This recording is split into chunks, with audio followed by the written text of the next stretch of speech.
जय श्री कृष्ण। दोस्तों, आज हम आपके सामने माघ कृष्ण गणेश चतुर्थी व्रत की कथा लेकर के प्रस्तुत हैं। कथा इस प्रकार से है। प्रेम से बोलिए गणेश भगवान की जय। जगत जननी माता जगदम्बा की जय। सभी देवी देवताओं की जय। नमः पार्वती पतये हर हर महादेव। पार्वती जी ने पूछा कि हे वत्स, माघ महीने में किस गणेश की पूजा करनी चाहिए तथा इसका क्या नाम है? उस दिन पूजन में किस वस्तु का नैवेद्य अर्पित करना चाहिए और क्या आहार ग्रहण करना चाहिए, इसे आप विस्तार से बताने की कृपा करें। गणेश जी ने कहा कि हे माता, माघ में भालचंद्र नामक गणेश की पूजा करनी चाहिए। इनका पूजन षोडशोपचार विधि से करनी चाहिए। हे माता, इस दिन तिल के 10 लड्डू बना करके भगवान को अर्पित करें, जिसमें से 5 ब्राह्मण को दे दें, 5 स्वयं भोजन करें। हे देवी, तिल के 10 लड्डुओं का इस तरह से पूजन और भोजन करके आपको मैं अब राजा हरिश्चंद्र की एक कथा सुनाता हूं। सतयुग में हरिश्चंद्र नामक एक प्रतापी राजा हुए। वे क्षत्रिय धर्म में निपुण, कटु, सरल स्वभाव, सत्यनिष्ठ और विद्वान ब्राह्मणों के पूजक थे। हे देवी, उनके शासन काल में अधर्म नाम की कोई वस्तु नहीं थी। उनके राज्य में कोई अपाहिज, दरिद्र या दुखी नहीं था। सभी लोग आध व्याध से रहित एवं दीर्घायु होते थे। उन्हीं के राज्य में एक ऋषि शर्मा नामक तपस्वी ब्राह्मण रहते थे। एक पुत्र की प्राप्ति होने के बाद ही वे स्वर्गवासी हो गए। पुत्र का भरण पोषण उनकी पत्नी करने लगी। वह विधवा ब्राह्मणी भिक्षाटन के द्वारा पुत्र का पालन पोषण करती थी। उस ब्राह्मणी ने माघ मास की संकष्टा गणेश चतुर्थी का व्रत किया। वह पतिव्रता ब्राह्मणी गोबर से गणेश जी की प्रतिमा बनाकर सदैव उनका पूजन किया करती थी। हे पार्वती, भिक्षाटन के द्वारा ही उसने पूर्वोक्त रीति से तिल के 10 लड्डू बनाए। इसी बीच उसका पुत्र गणेश जी की मूर्ति अपने गले में बांधकर स्वेच्छा से खेलने के लिए बाहर चला गया। तब एक नर पिशाच कुम्हार ने उस ब्राह्मणी के 5 वर्षीय बालक को जबरन पकड़कर अपने आवा में छोड़कर मिट्टी के बर्तनों को पकाने के लिए उसमें आग लगा दिया। उधर उसकी माता अपने बच्चों को ढूंढने लगी। उसे न पाकर वह बड़ी व्याकुल हुई।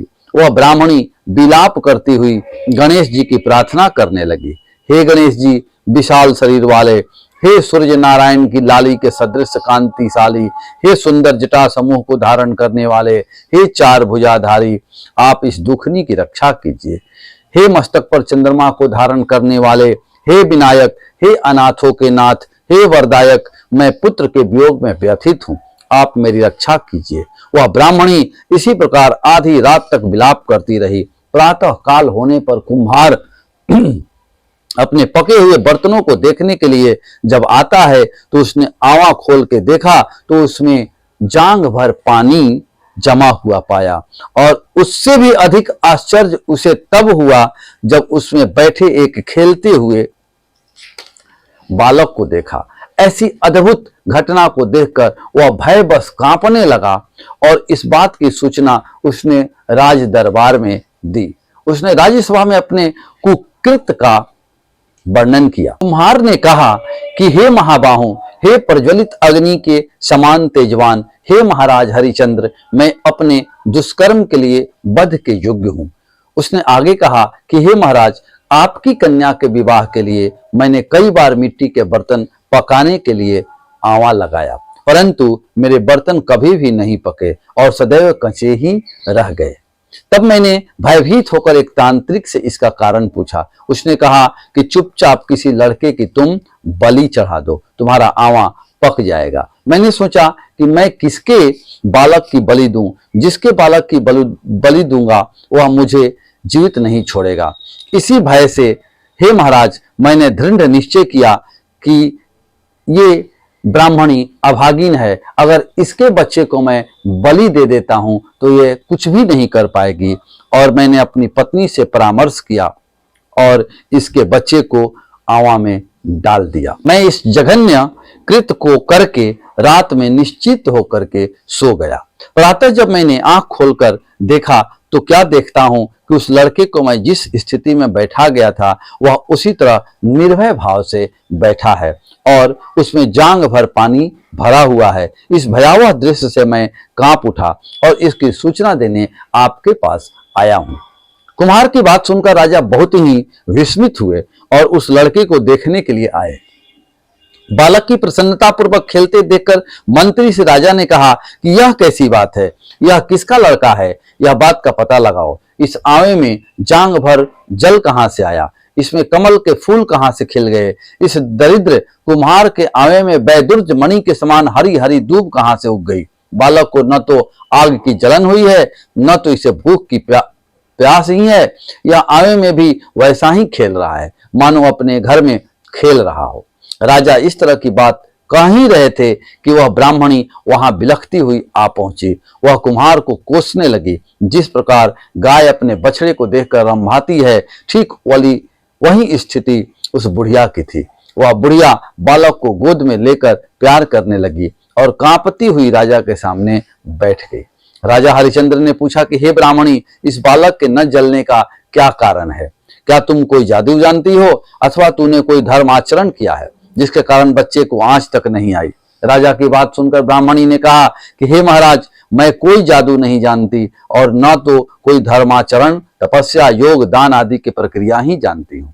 हे राजन, मैं तो संकट नाशक गणेश चतुर्थी का व्रत करती हूँ। उसी व्रत के प्रभाव से मेरा पुत्र जीता जागता बच गया। ब्राह्मणी की बात सुनकर राजा ने कहा कि मेरे राज्य की संपूर्ण जनता इस संकट नाशक गणेश चतुर्थी का व्रत करे, इसमें मेरी पूर्ण सहमति है। राजा ने उसकी परिक्रमा करते हुए कहा कि हे पतिव्रते, तू धन्य है। राजा ने संपूर्ण नगरवासियों को गणेश जी का व्रत करने का आदेश दिया।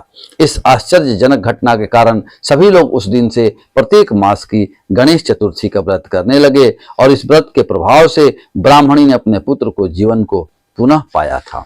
इतना कहने के बाद श्री कृष्ण ने कहा कि हे युधिष्ठिर, आप भी सर्वोत्तम व्रत को कीजिए। इस व्रत के प्रभाव से आपकी सभी कामनाएं पूर्ण होगी। आप मित्रों, पुत्रों और पौत्रों को सुख देने वाले साम्राज्य को प्राप्त करेंगे। हे महाराज, जो लोग इस व्रत को करेंगे उन्हें पूर्ण सफलता मिलेगी।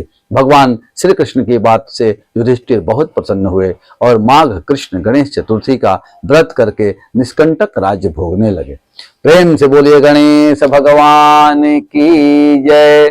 सभी देवी देवताओं की जय।